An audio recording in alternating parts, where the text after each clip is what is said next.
ताज़ा घडामोडी पाहण्यासाठी आमच्या चॅनलला सबस्क्राईब करा, लाईक करा, शेअर करा आणि बेल आयकॉनला प्रेस करा. A7 न्यूजमध्ये आपले स्वागत.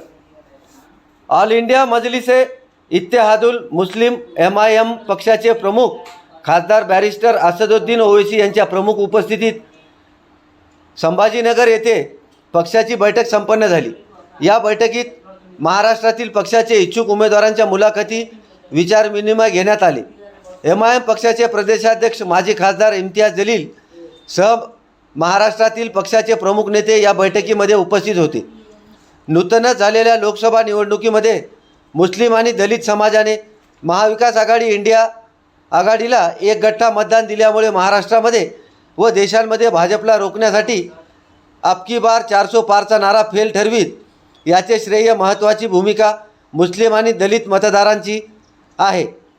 इंडिया आघाडीला यश मिळाले नसले तरी भाजपला स्वबळावर बहुमत मिळाले नाही. यात खारीचा वाटा मुस्लिम मतदारसंघाचा आहे.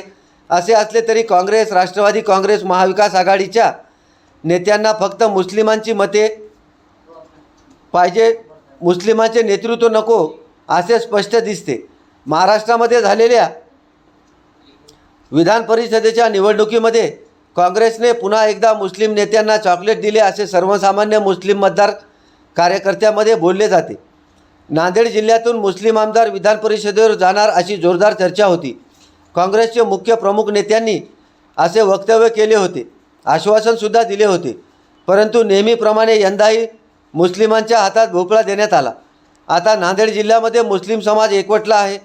संपूर्ण महाराष्ट्रासह नांदेड व विशेषतः लोहा कंधार मतदारसंघातून आपली ताकद दाखविण्यासाठी एक मुस्लिम चेहरा म्हणून MIM पक्षाचा उमेदवार लोहा कंधार मतदारसंघामध्ये निवडणूक लढविणार व जिंकणार असा निर्धार मुस्लिम युवकांनी हाती घेतला आहे, असे वक्तव्य MIM पक्षाचे कंधार तालुका अध्यक्ष मोहम्मद हामिदुद्दीन यांनी व्यक्त केले.